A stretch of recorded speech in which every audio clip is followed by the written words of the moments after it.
This is my former professor, Dr. Beth Tracy. She is the professor of childhood ed here at the SUNY Plattsburgh branch campus in Queensbury, New York. It is my privilege to speak with her all about the importance of reflection in school media programs as well as the education field. Beth? Well, I'm honored to do this because reflection is a very important part of any educator's journey in becoming a more effective educator. So, just would like to basically start with the amount of research that has been done indicating that teachers' attitudes, values, and beliefs about their students, about teaching, and about themselves really strongly influence and impact what the amount of learning and development that will that their students will encounter. Research also strongly has proven that successful teachers are thoughtful teachers, and in regard to their professional knowledge, exemplary teachers are always reflective, identifying a strong correlation between effective thinking and effective teaching. Most educators would agree that teachers are more effective in their instruction when they have knowledge of themselves as instructors and their students as learners. It's imperative for teachers to understand their own strengths, weaknesses, and preferences as teachers, as well as for those of their students as well.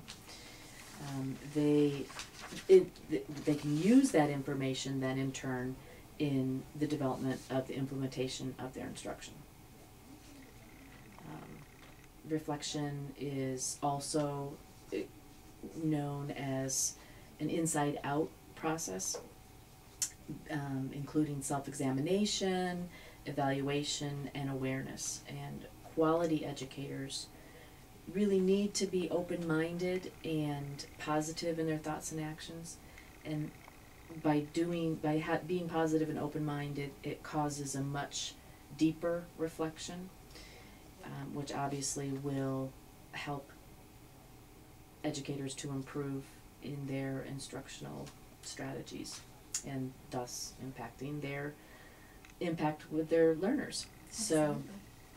So teachers, I think in thinking about reflection and the importance of it, I can't emphasize enough of the importance of teachers understanding how their thoughts, feelings, and beliefs, all of what they bring into the classroom or into the educational setting, how much that really does strongly influence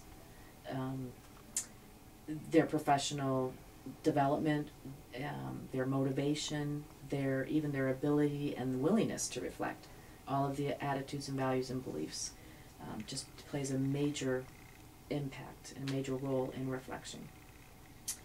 I would really strongly recommend a book called The Courage to Teach by Parker Palmer. It basically, to sum it up, his book is, it talks about the rationale for cautioning that although knowledge is power, he says that knowledge about oneself is perhaps the greatest power. And we can only have knowledge of ourselves if we are reflective. The power of discovering what one is doing and how one can change gives control of one's teaching life. And that, I think, is key, and that we have to be willing to, once we reflect and once we're open-minded and positive, we have to be willing to use that information that we obtain from deeply reflecting. We have to be willing to take that extra step and be willing to change.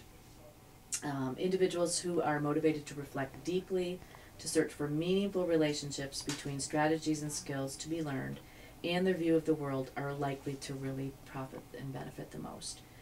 And I think finally, reflection is essential if the educator is to improve his or her ability to strengthen lessons for teachers. And that's what as educators, that's what we are striving towards. So reflection is key in changing, improving, and strengthening our educational system.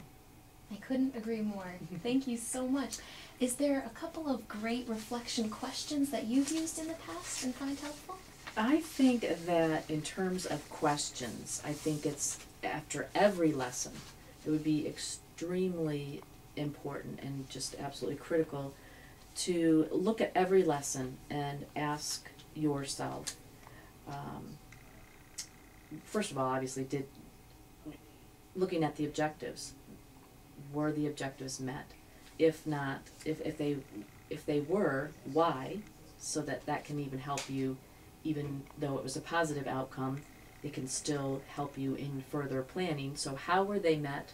Why were they met? And if not, what are some of the things that need to potentially change, or you as the educator need to do differently, or structure the environment differently, structure the lesson differently. So what do I need to do to change to make the outcome a more positive one?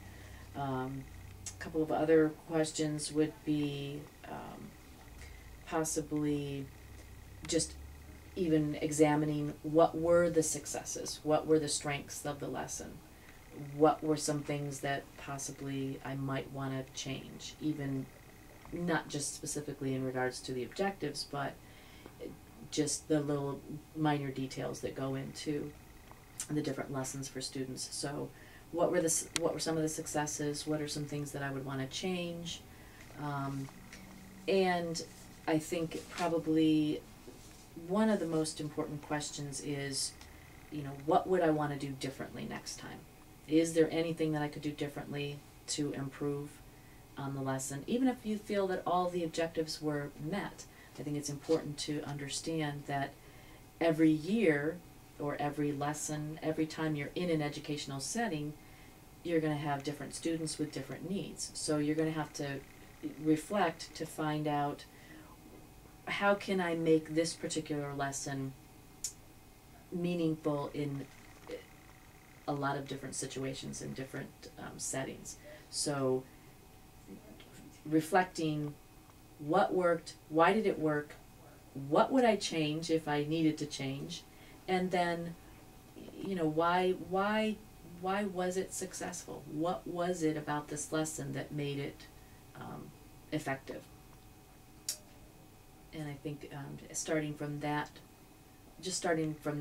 standpoint is a great way to just being open-minded about the power of reflection, and deeply reflecting, I think, is the most important element in looking at reflection, because we can all think of questions, I think, in how we need to change things, what we need to change, but the bottom line is having the proper mindset to be willing to reflect deeply, and then taking it one step further and actually be willing to make the changes. Sometimes when we reflect, we don't like what we see.